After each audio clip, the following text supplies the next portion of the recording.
Hello everybody. Welcome to another rapid speedrun game against Alf Del, rated 1261. We get a lot of Scandinavians, so be prepared yourself to face them. We're going to ignore his recapture, as it's just a recapture, and put our pawn in the center, develop our pieces, build our position, and just maximize the power. He develops his bishop, which aims at the pawn. I'm going to put a second pawn affecting the center, creating a pawn duo for free with tempo on the knight. He has to move the knight to one of these squares. He chooses to retreat. Now we can just continue our development, supporting our center, eyeing the squares that he's eyeing. And now he moves the same piece again. You're not supposed to do that. So now we can just develop. Let's develop our bishop, support our center, which doesn't have pawn support, right? And that way if he takes our knight and we take with the bishop, the queen, we're not hanging anything. Even though if he took that pawn, he would run into trouble. Still we want to develop, right? You could have gone maybe somewhere else, but I'll just do this. So he makes a pawn move, which opens up his bishop. Fair enough.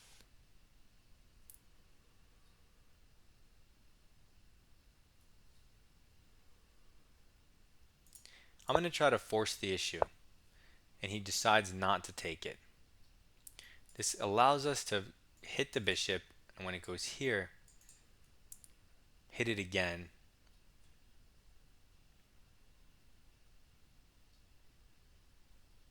So I'm going to gain that space for free because since we have c4 in, it also gives us the opportunity to fianchetto, which is nice.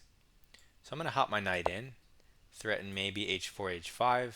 I have a fianchetto coming. I'm looking at this diagonal for my queen. I'm keeping it in mind, as well as queen f3. So these are the things I'm thinking about. So he moves his dark square bishop, creates a pin. Maybe he can try to use the pin, but I don't really see it. So I'm just going to fianchetto, control the central square he might have wanted for his knight, also attack the pawn. So he prevents one, but it's just a pawn move, hardly threatening. I could castle. I could play h4. I'm going to play h4 as I don't see the need to castle right this turn. And h4 threatens h5, so it's kind of more significant move overall. He stops it by playing h5 himself. The drawback of this, we've seen it in the idea in Caro-Kann games, taking this and ruining his pawn structure permanently. That ends up being its own win condition by itself. In this line, if we hit the knight first, no, let's hit the bishop first so his knight doesn't have any weird momentary support on the square. And we could decide what to do with this pawn afterwards, if anything. We probably will move it though. There's no reason to let him open his rook towards kind of where your king wants to go. Hopefully you don't hear the landscapers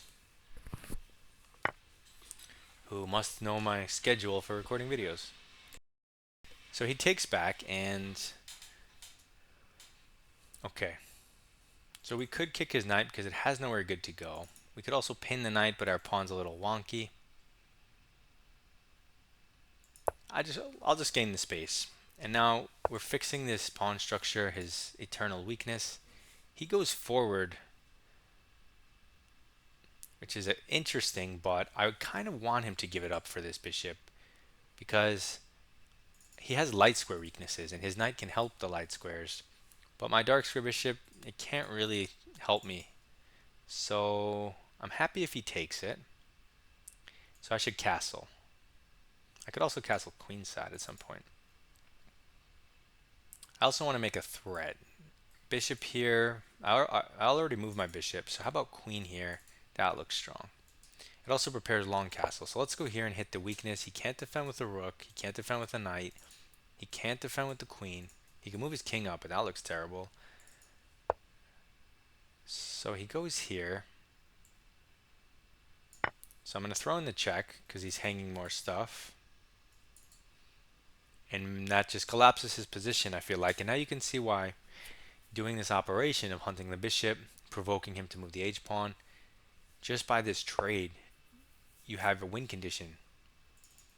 So we can collect more material. He might go for the queen trade there. We can also collect this, keep the pin. I kind of like that. We could also not move our queen again, do something else. Let's see. What if we castle? What if we just castle? And let's say he protects his pawn. Probably should take it, right? One of these. This one hits the knight. Okay, I'll take the h1. I have some far advanced pawns over here. A 2-on-1, the rook support. So if I can long castle, I mean, this is a really nice win condition on the king side. And it might force the trade since his knight's hanging, which would get rid of my defensive piece, reconnect my pawn, so now my d4 pawn no longer needs to be defended by pieces for the time being. And then I'll have an open f-file to pressure his pinned rook. And this is e6 pawn. It's weak for the entire game, whereas if I had taken the e6 pawn and then he queen trades or whatever, he has the g and h pawns which are connected. They're not as weak as an isolated e pawn. So I chose this way because it just feels like a higher utility, more useful. And now he's stumped. You can't just move the king to unpin because your knight's hanging. So you kind of have to take. So you also can't defend it properly, so you just take. You also can't retreat it anywhere. So just take. So there's nothing to think about. Just take. But we'll just sit here. We'll just sit here and wait for this guy to come to the conclusion that he has no moves other than take. And okay, he could throw in a check, but that again helps us solidify this d4 point. And if we can get two pawns supporting it, even better. Then we're not worried about him breaking it down.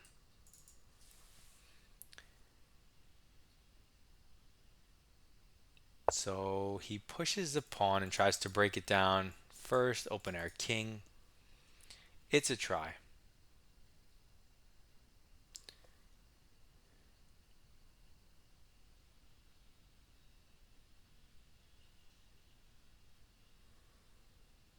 We have a lot of moves here. I'm in a long castle. There were some interesting moves. G6, rook move, bishop move, queen moves, but this looks interesting. My rook is opposite his queen, so if I take, his queen's there. It might kind of provoke him to do this because then my king side looks a little weaker, so he might be interested in something like that, followed by queen a5. But he has only one piece, so it's kind of a trap. I mean, he's not going to lose it, it's just he doesn't have an attack. He goes here, which seems to be a terrible move. I can take either of these with tempo on the queen. I can take this because his rook is pinned. It looks really bad. I can even push to assert dominance. I mean, any move wins.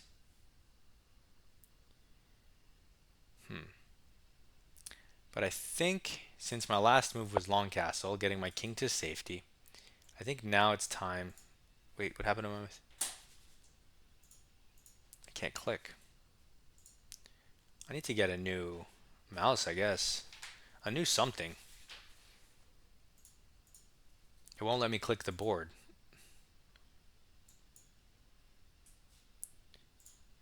Refresh. Okay, now I can. I refreshed.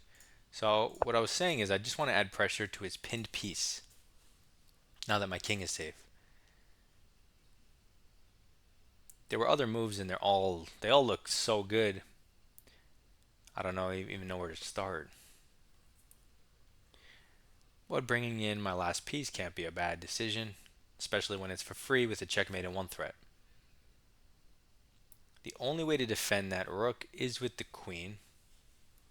You could run your king to avoid the mate, but you still lose the rook, so there's no point. So I'm expecting a queen move.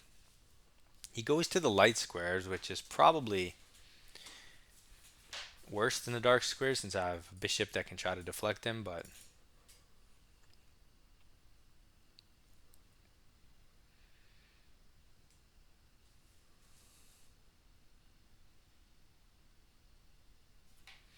what if I go check? He can't go rook back because he lost the support from his bishop due to this dumb pawn move. Which means his king has to go forward, which means knight check. His king can still move.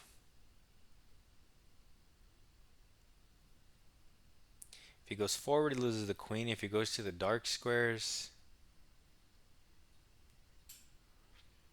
then I don't have what I want. Oh wait, maybe I do because I have this pawn. Oh yeah, that's also cool. So you have infinite moves here. I'm just going to go for the sequence to see where it leads because we're winning no matter what. So forget the best move. We're going to see where this leads because this looks really fun.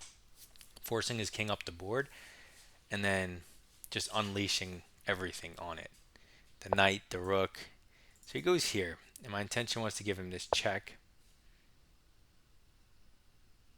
Now he'll ruin all our fun by sacking the queen and just losing the game on the spot. If he goes here, then we get to give this check and win the queen that way. So he should go to the dark squares, and then we get to continue our adventure with this pawn. Taking with check and opening up the rook towards his queen.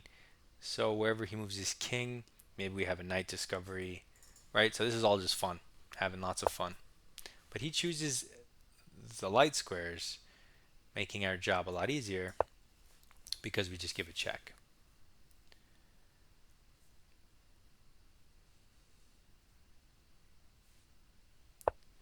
So now he goes to the dark squares. We don't need to take his queen yet because we still have checks. Which check? Let's bring him to the center of the board. If he takes, he doesn't have to take. He could move one to the left to c6. Then we could recapture the queen with check even. He might resign because this is just so demoralizing when you don't want to play this as black. But he's not phased at all. Okay, I'm going to take his bishop with check, leaving the queen hanging, but I'm just doing check moves, so it's not like I'm losing the opportunity. I'm even opening new attackers. Okay, now I'm going to take it with check, that I've cleared files for my rooks. And now I'm going to pin his rook and his knight. So his knight can't move, his rook can't move, and therefore this rook can't move. So one queen is pinning 13 points of material, but he moves his king and lets us take everything. And if this isn't a resignation, I don't know what is. Okay, so can we checkmate him?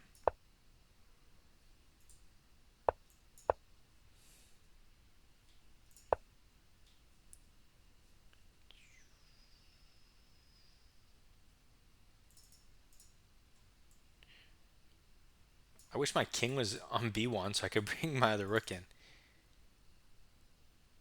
Okay, I don't want to win his rook. I know I can win his rook. And I also can't bring it in here. Whatever. Whatever.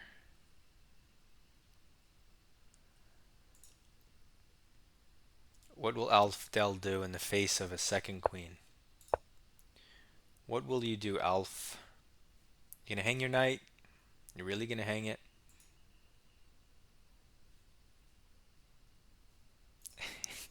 He moved his pawn to move his rook, but he doesn't want to hang his knight, so he doesn't know what to do. So he moves it again. That's hilarious.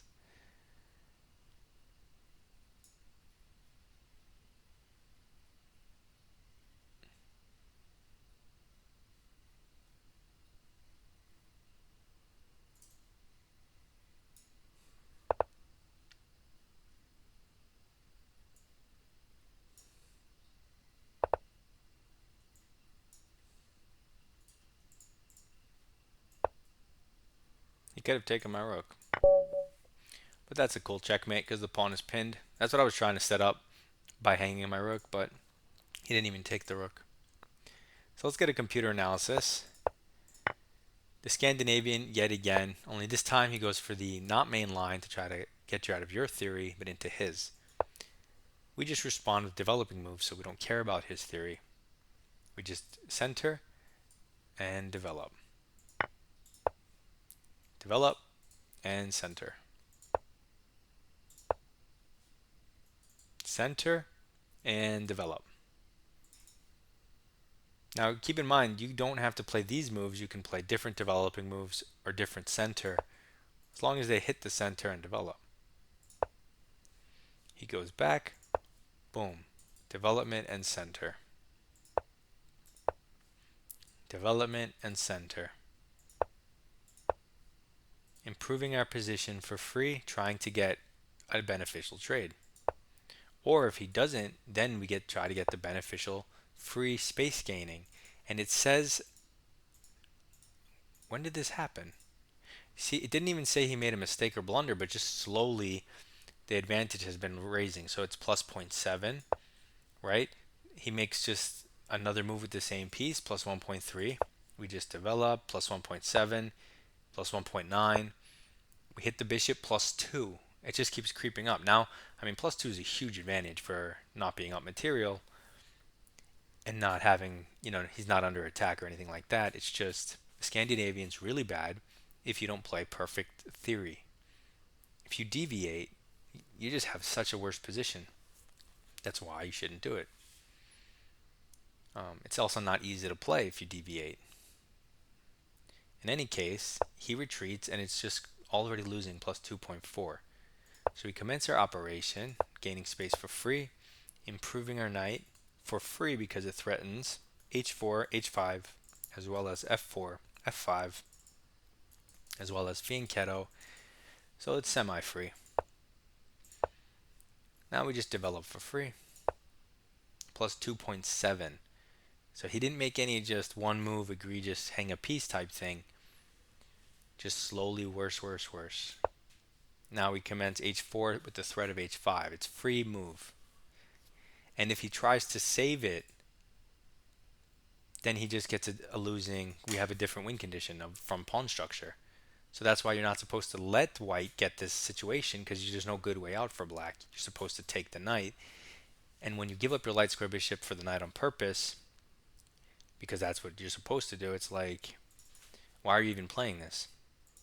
Anyway, he tries to stop us. We take free stuff because this is a positional win. And now we develop for free. Free stuff for free. Plus 3.5. What's the best move here?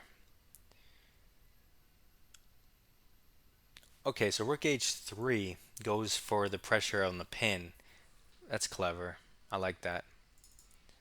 And then that's ever so slightly better than the queen pawns. But taking the h pawn is a little bit better. I mean, half a pawn better than taking the e6 pawn. So I'm glad that we came to that judgment. That's what I wanted to check. So we're plus 4, free stuff, force move, and long castle. You probably have other moves. Oh yeah.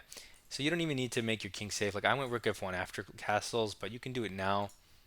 Because your king is technically safe, I just really liked, because he specifically made this move, which causes tension, that just makes me really like this alignment.